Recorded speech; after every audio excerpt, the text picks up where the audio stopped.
The global economy has had a difficult year with decades of high inflation eating into post-economic crisis spending and forcing central banks to raise borrowing costs at an unprecedented pace to bring them under control. Their attempt to get prices under control appears to be working, but possibly at a high price in 2023. Both 2022 and 2023 have been really hard for the future investors, so for all you that would think about the situation, how is that bad recession going? If you're not sure about it now, you will be once you watch this video, so let's begin. What a global recession means. Regardless of whether or not the world enters a recession, the next 12 months are likely to be difficult. It remains a difficult environment, says Guillaume Minot, head of investment strategy and economics at Citi Private Bank in Europe, the Middle East, and Africa.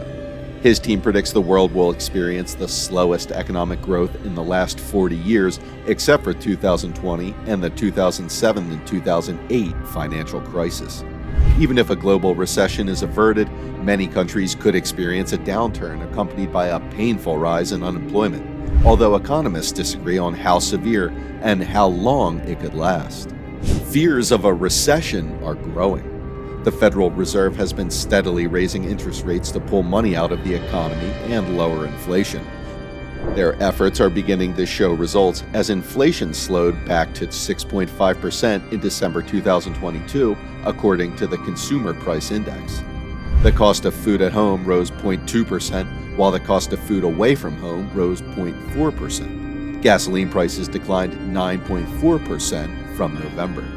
These numbers give the impression that the economy is recovering, but inflation is still higher than the Federal Reserve would like. So yeah, inflation is the basis of recession. It is just simply much, much worse, ladies and gentlemen.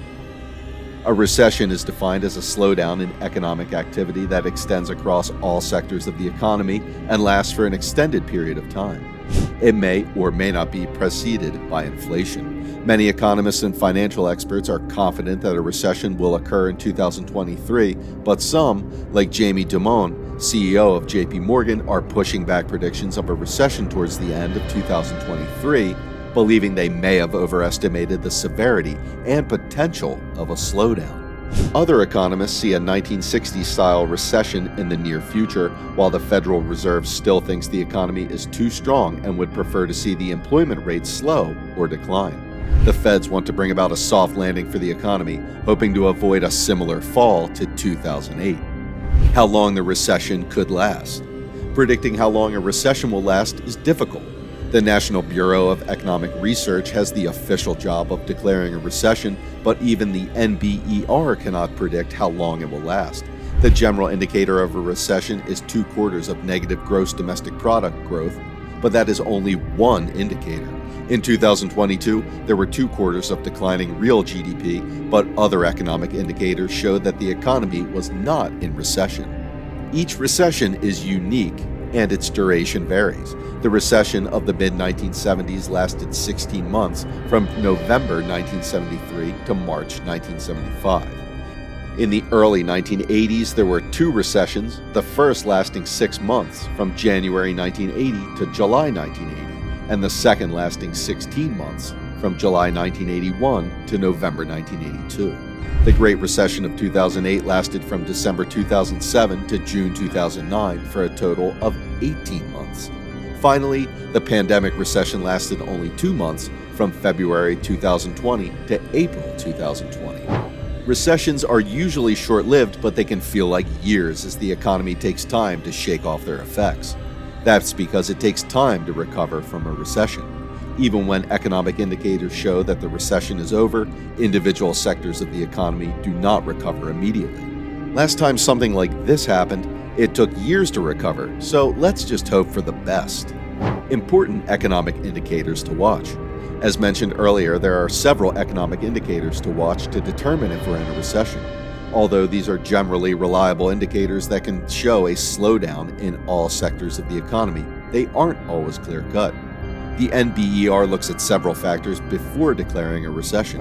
In layman's terms, the following economic indicators help predict the near future of specific industries and represent changes in various sectors of the economy. If all of these indicators show negative numbers, it's safe to assume that the economy is in a recession. There may not be an official declaration from the NBER, as it takes time for a recession to become apparent. However, the general public can use these indicators to determine if the current state of the economy has turned negative. How to tell that the recession is over. Recessions usually end with a whimper, not a bang. While it's difficult to recognize a recession, it's equally difficult to proclaim its end.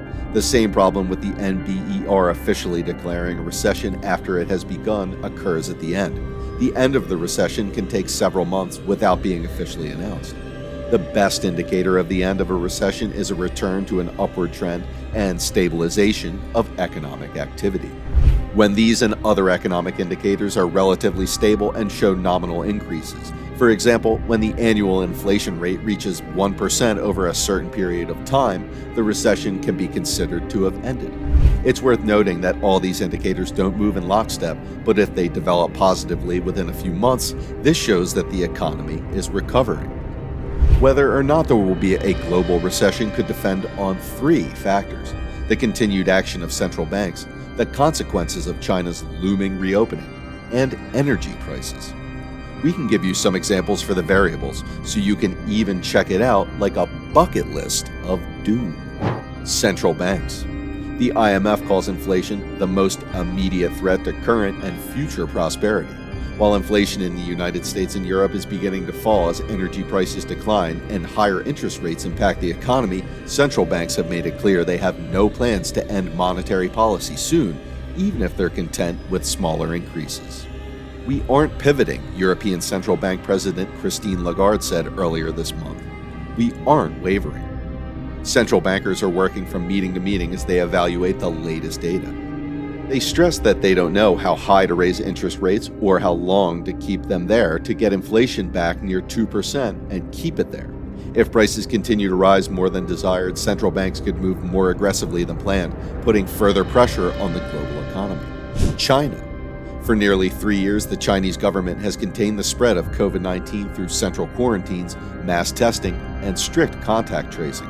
Following nationwide protests against the severe restrictions, these measures are now being abruptly rolled back. The imminent reopening of the world's second-largest economy could boost growth, but it also poses risks. China is currently reeling from a wave of coronavirus infections, but so far Beijing is sticking to its plans to loosen regulations.